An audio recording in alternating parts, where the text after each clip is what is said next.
정말 분양가가 미쳐서 돌아가고 있습니다. 분양가가 지들 마음대로 부르는 게 값이 돼버리는 현상에 대해서 말씀드리면서 부동산의 경각심에 대한 이야기를 드릴까 합니다. 이 영상의 내용에는 위화감이 조성되는 이야기가 다소 포함될 수 있기 때문에 화내지 마시고 끝까지 보시라는 말씀 드립니다. 자, 서울 광진구 광장동 옛 한강호텔 자리에 짓는 포제스 한강 아파트의 입주자 모집 공고가 발표가 됐는데, 이거 보고 다들 정말 깜짝 놀라셨죠? 아니, 깜짝 놀라는 것이 아니라 딱 한마디로 이걸 정리하자면 미쳤다. 미쳤다! 이겁니다. 이건 어쩌면 부동산 시장을 우롱하는 것이거나 아니면 대한민국을 망조로 몰고 가려는 의도가 아닌가 하는 생각마저 들 정도인데, 여러분 어떻게 생각하십니까? 이 아파트는요, 전용 84제곱미터에서 244제곱미터로 짓는데 세개동 15층 높이로 총 128가구를 짓습니다. 원래는 이 자리에 분양가 상한제를 적용받지 않으려고 도시형 생활주택을 지으려고 했다가 이번에 규제가 풀리면서 중대형 위주로 아파트 단지가 들어서게 된 겁니다. 이 단지의 분양가 3.3제곱미터당, 그러니까 평당 평균 1억 1,565만원입니다. 하하. 사실 입지로 따지면 서울에서도 한강변이긴 합니다만 그렇게 좋은 위치, 선호하는 지역의 위치는 아니다 이겁니다. 더 정확하게 말씀드리자면 강변에 좋은 위치라고 하더라도 이 정도의 가격에 분양을 하리라고는 전혀 상상하지 않은 지역입니다. 국민 평수로 불리죠. 84제곱미터의 가격이 층과 향에 따라서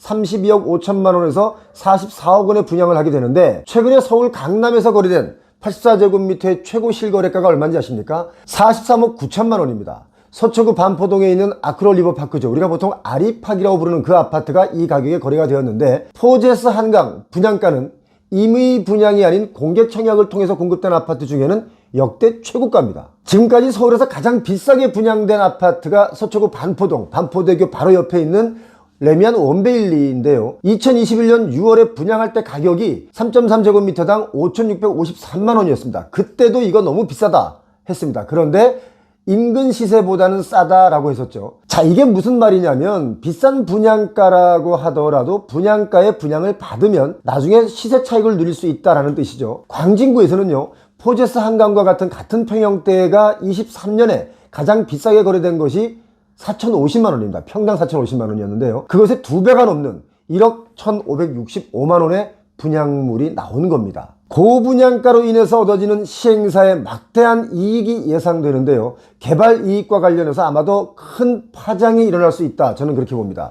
이 큰 파장이라고 하는 것은 막대한 이익에 대한 불만의 여론과 또 앞으로 있을 주택 공급에 아주 커다란 악재가 될 수 있다는 뜻입니다. 이 아파트 분양이 성공하면 이 가격에 너도 나도 다 분양을 할 텐데 이거 어디 한국에서 살 수 있겠습니까? 이게 분양에 성공하면 다른 시행사는 가만히 안 있죠. 분양가가 더 부풀려져서 그야말로 어마무시한 개발 이익을 노리고 다 초고분양가에 분양을 할 겁니다. 이렇게 되면 그야말로 헬조선이 되는 것은 뻔한 이치입니다. 자, 여러분 이런 말씀 하시는 분들이 있죠.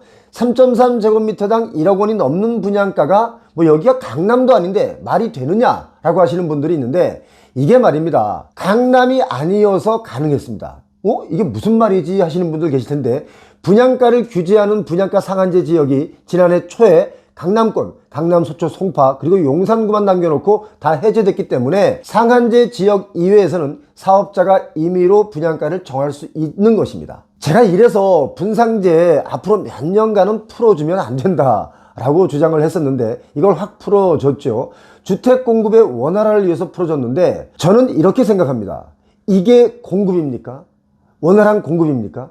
평당 1억 원 넘게 분양하는 게 이게 주택 공급입니까? 이건 주택 공급이 아니고 주택으로 폭력을 일삼는 일과 똑같습니다. 드디어 제가 우려하던 일이 현실로 나타나기 시작했는데, 사실 강남권이 아닌데 어떻게 이 가격이냐라는 말도 틀린 말입니다. 그럼 강남에선 이 가격에 분양하면 그게 옳은 가격이냐? 그렇지 않습니다. 자, 이거 나라의 정책의 허점을 이용해서 국가 정책을 혼란에 빠뜨리는 분양이라고 저는 생각을 하는데요. 언론 보도에 따르면 광진구청에서는 이렇게 얘기합니다. 주택도시보증공사 허그의 분양보증대로 분양을 승인했다라고 말을 했는데요. 또 허그의 관계자는 상한제 지역 이외에서는 분양가 심사를 하지 않고 다른 요건이 충족되면 분양보증서를 발급한다라고 말했습니다. 그러니까 나름대로 자기들 매뉴얼대로 진행한 일이다 이겁니다. 아무리 그렇다고 하더라도 승인하기 전에 이건 파장이 좀 크겠다, 이런 생각을 안 했을까요? 했겠죠. 그런데도 야 그냥 밀어붙여 뭐 까짓 거 우리 마음이야 밀어붙이면 시장은 따라오게 돼 있어 야 우리가 알아서 돈 받는데 그걸 뭐라 그럴 거야 뭐 이렇게 생각하면서 그냥 밀어붙인 거라고 봅니다. 성공하면 분양시장의 혁명이고 실패하면 뭐 분양가 내리면 되는 거 아닙니까? 라고 생각을 했을 겁니다. 과도한 분양가가 시장에 미치는 파장에 대해서는 전혀 고려하지 않은 것이죠. 자, 이것 때문에 다른 시행사들은 지금 또 긴장하고 있습니다. 왜 긴장을 하느냐? 부동산 경기도 어려운데 혹시나 이거 뭐 세무조사나 비리는 없는지 조사하는 거 아닐까? 이 선거 끝나면 이런 거 조사할 수도 있는데 자기들에게 불똥이 튈 텐데 라면서 긴장을 하고 있는 겁니다. 자, 이거요. 제가 아주 단순하게 계산을 해볼게요. 얼마나 막대한 이익이 나는지 한번 보시기 바랍니다. 한강호텔 부지와 건물 매입 비용이 2019년에 이루어졌는데 1845억 원이었습니다. 2019년에도 땅값이 뛸 때였지만 20년, 21년, 22년만큼은 뛰지 않았기 때문에 나름 지금 기준으로 보면 싸게 산 거라고 봐야 됩니다. 자, 그리고 시행사가 시공사와 계약한 공사비가 얼마냐면 1925억 원입니다. 그리고 모집공고상의 총 분양 수입을 계산해 보면 8241억 원이 나오죠. 자, 토지비 1845억 원, 공사비 1925억 원, 합치면 3770억. 거기다 금융비용 이자를 합치면 원가 개념으로 본다면 4천억 원이 조금 넘게 들었을 겁니다. 자, 그런데 분양가는 전체 합쳤더니 8241억 원 벌어들이니까 이익이 100% 이상 나는 겁니다. 자, 그렇다면 이익을 100%를 내지 않고 뭐 보통 자기들이 말하는 시행사의 평균 이익이라고 하는 25%를 낸다면 분양가가 평당 1억 1,565만 원이 아니라 평당 한 6천만 원이어야 하는 거 아닌가 하는 생각이 드는데요. 물론 시행사의 고수익의 그 입장을 고려하지 않은 제 생각입니다만 평당 6천이라고 해도 그 지역에선 아마 다들 놀랐을 가격인데요. 자, 시행사에서 노린 전략은 과연 뭘까요? 일단 세상을 놀라게 할 하이엔드 주거용이라는 것을 공표하고 시장에서 분양가를 우리가 치고 나가자 뭐 이런 것 같습니다. 어차피 분양된다. 시간 지나면 누군가는 와서 산다. 이런 생각이 있는 겁니다. 자, 그런데 부동산 업계에서는요, 이걸 두고 아주 걱정이 많습니다. 포제스 한강의 초분양가가 오르고 있는 이 분양가를 더 부채질할 수 있다. 이렇게 보기 때문에 걱정하고 있는 겁니다. 요즘 분양가가 많이 오른 것은 사실이죠. 마포 용산구에서는 뭐 평당 4천만 원대로 이미 올라섰고 또 3.3제곱미터 평당 3천만 원 정도 하던 서울 강서구 분양가마저도 23년 말에는 5천만 원 선을 넘어갔습니다. 땅값과 건축비로 분양가를 규제하는 분양가 상한제 가격도 역시 뛰고 있죠. 24년 1월 말, 지금이죠, 지금. 잠원동에서 나올 예정인 메이플자이라는 것이 있습니다. 분양가가 평당 6,700만 원으로 서초구청에서 분양가 심의에서 정해졌습니다. 저희 채널에서 메이플자이를 물어보시는 분들이 많이 계셨는데요. 분양가가 평당 6,700만 원 선으로 정해졌습니다. 참고하시기 바랍니다. 지금 사실 아파트 값을 부추길 때가 전혀 아닙니다. 제가 땅값 버블을 잡아야 부동산이 정상화된다라는 이야기를 여러 번 여러분께 말씀을 드렸었는데 상한제 지역의 땅값 감정평가의 기준 금액인 표준지 공시지가도 12%나 올랐습니다. 건축비 기준으로는요, 정부가 고시하는 기본형 건축비는 20%가량 상승했습니다. 소득은 오르지 않는데 물가나 부동산 가격만 자꾸 오르고 있습니다. 이거 걱정되지 않으십니까? 포제스 한강의 초고분양가를 두고 업계에서는 이렇게 말합니다. 정부의 분양가 규제 완화 영향으로 인해서 자치단체에서 분양가 심사를 아주 후하게 한 것 같다라고 말합니다. 분양가가 상승하는 것을 두고 저마다 다 이유가 있죠. 하지만 중요한 것은 바로 이겁니다. 수요. 고물가 시대에 가게는 정말 팍팍하게 살림살이가 돌아가고 있는데 분양을 어떤 분들이 받는다고 해도 이 분양가에서 나중에 다시 더 올라갈 그 고가를 받아줄 수요가 없기 때문에 시세 차익을 기대한다는 것은 상상하지 않는 것이 좋습니다. 당분간 향후 몇 년 동안 10년 이상은 시세 차익을 노릴 수 없다라고 봅니다. 미래 세대가 누려야 할 부동산 상승분의 이익치마저도 지금 세대가 쌍끌이로 다 먹어가고 있습니다. 그러니까 청년 세대들이 미래를 포기하고 결혼도 포기하고 출산은 당연히 포기하는 세계 유례 없는 저출산을 만들어내고 있는 것입니다. 물론 민간 기업에서 하는 사업을 정부가 너무 많이 개입하는 것도 문제가 되겠지만 적어도 제가 생각할 때는 이익 상한제를 둬야 하는 시점이 아닌가 그런 생각이 듭니다. 기업이 추구하는 것 중 가장 기본적인 것은 이윤 추구입니다. 그건 너무나 당연하죠. 그 이윤 추구를 누가 뭐라고 제재를 할 수는 없겠지만 적어도 대한민국의 부동산은 지금 이익의 캡을 씌워야 하는 때가 아닌가 그런 생각이 절실하게 듭니다. 사람들이 제게 물었습니다. 여기가 분양이 잘 될 것 같아요? 라고요. 아무튼 제가 생각할 때는 분양은 완판될 것 같습니다. 왜냐?